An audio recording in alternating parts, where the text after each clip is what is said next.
Okay, today we're going to start talking about reflections and thinking about the coordinates and what happens to the coordinates when we have a reflection line. So the first type of reflection line we're going to talk about is the x-axis, and the rule is here. And it's saying if your pre-image has coordinates x comma y, after you reflect it, the image will be the same except for you change the sign of y. So let's practice that.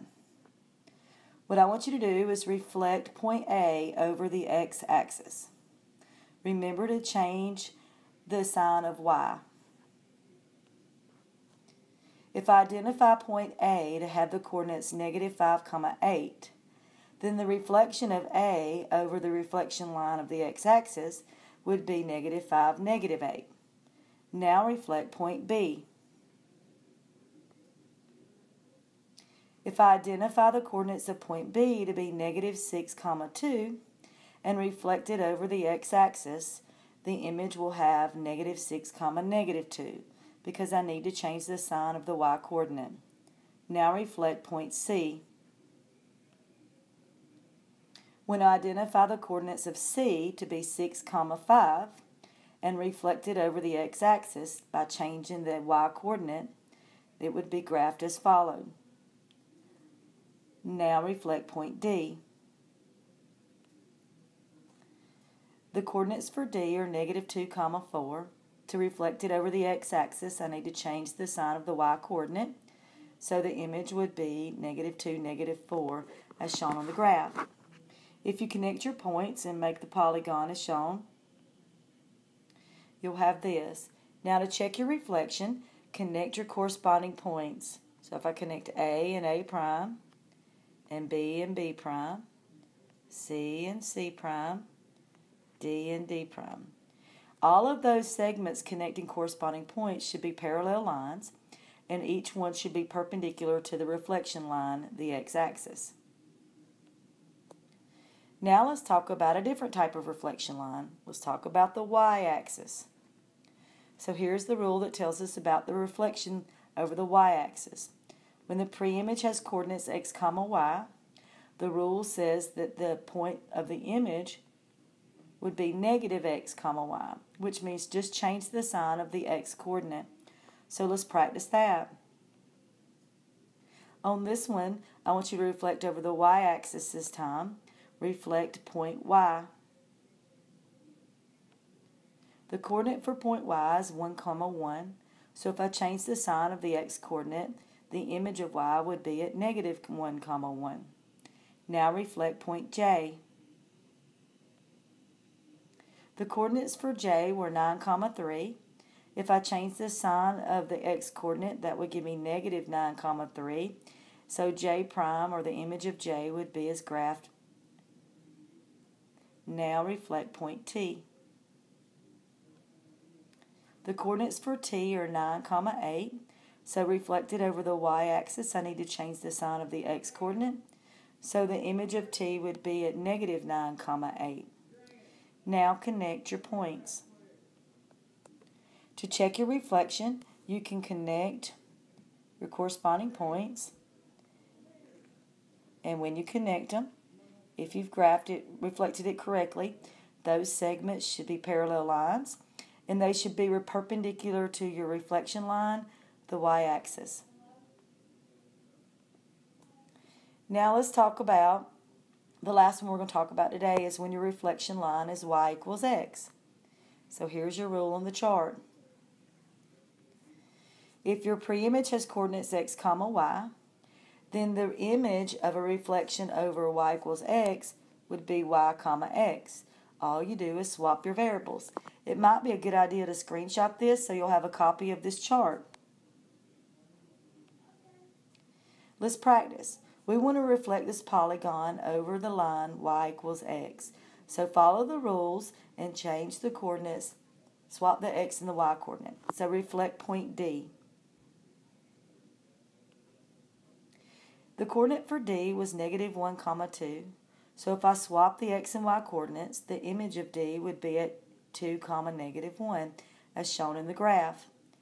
Now reflect point U over the line y = x. The coordinates for U were negative 8, comma 0.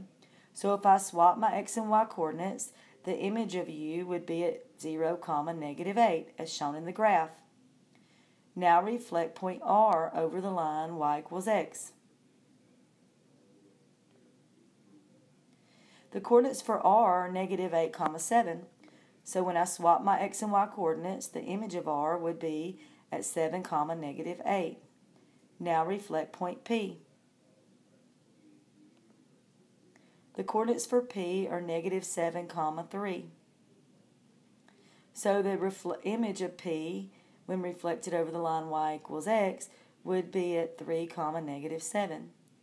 When we connect all the corresponding the points, we're going to get a graph that's reflected over the line y equals x. We can check it by connecting corresponding points, D to D prime, U to U prime, R to R prime, and P to P prime. And if you've done it correctly, those segments connecting the corresponding points should all be parallel to each other, and they should each be perpendicular to the line of reflection. Now we want to try some applied problems. Here's the situation. Antonio and his friend Brittany were at summer math camp where the counselors had drawn a large coordinate plane on the gym floor. Antonio challenged Brittany to mirror him as he walked in the first quadrant. Map both of their travels on the same coordinate plane. On your graph paper at your desk, I want you to draw the graphs, the path that Antonio took and the path that Brittany took.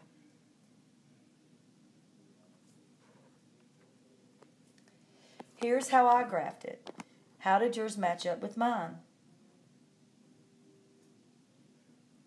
First question about it.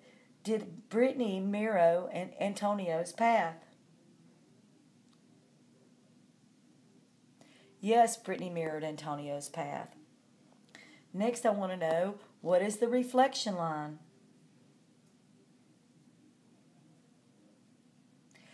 How did you know that the y-axis was the reflection line?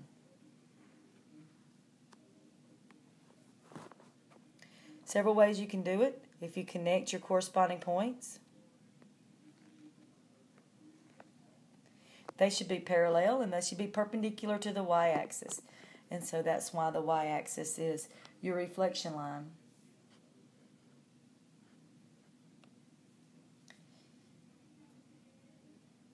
Now, if Brittany had instead begun at negative 2, comma 1 and walked to negative 4, comma 3, sidestepped to negative 5, comma 5 and jumped to negative 3, comma 5, then returned to negative 2, comma 1, could she claim that she created a mirror image of Antonio's path? Remember Antonio's path. Antonio started at 2, comma 1. He went to 3, comma 5. Then he skipped over to 5, comma 5. He went to 4, comma 3, and then back to 2, comma 1. Did Brittany create a mirror image of Antonio's path?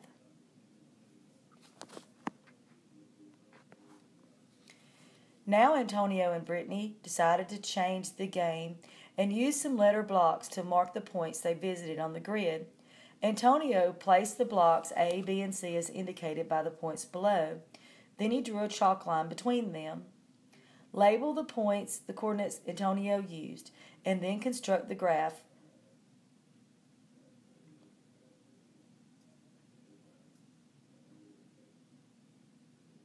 Now construct the graph where Brittany would place her blocks if she correctly reflected Antonio's figure across the x-axis. Do this on your graph paper on the back side.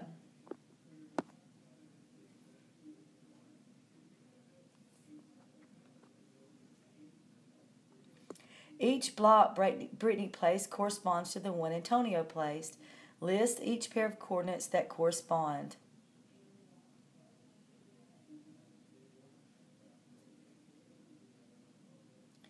What can you observe about the distances between each of Antonio's blocks and the corresponding blocks that Brittany placed?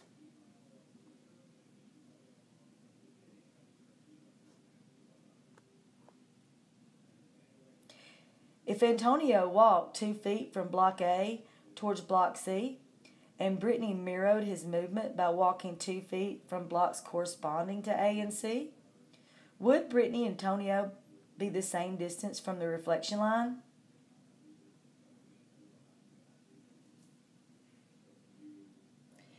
Now, on your paper, on your graph paper, and this is what you're going to turn in for your grade, I want you to define reflection, that you've analyzed some of the properties. Make sure you include all the properties you can.